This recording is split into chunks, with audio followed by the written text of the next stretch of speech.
This area, what we're looking at right now, is the proposed tenant space. We have about 10,000 square feet in here, and then in the main brewery is going to be between 20 and 25,000 square feet.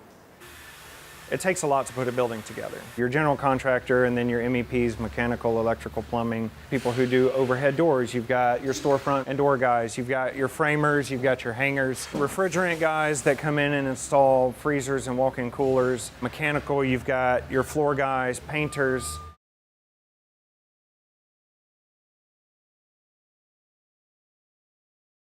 There was such a big push for getting a college education for so long, which is extremely important. And so as an industry, it's difficult to find good help with the younger generation because for a long time, for 20 years, 25 years, a lot of times trade schools were not encouraged. It's hard to find qualified electricians right now in Tallahassee.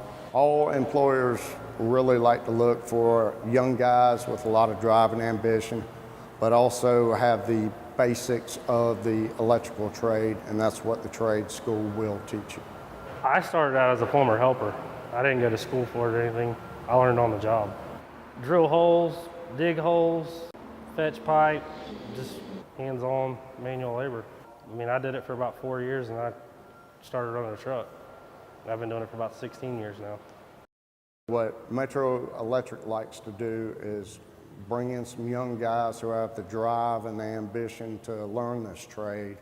And then one of the senior guys out in the field will usually teach them a little bit at a time so that they don't get overwhelmed. And so being able to get a little bit of hands-on in the classroom, but a lot of hands-on in the field is really what's going to make somebody attractive to a company to be hired. American Graduate Getting to Work is made possible by the Corporation for Public Broadcasting.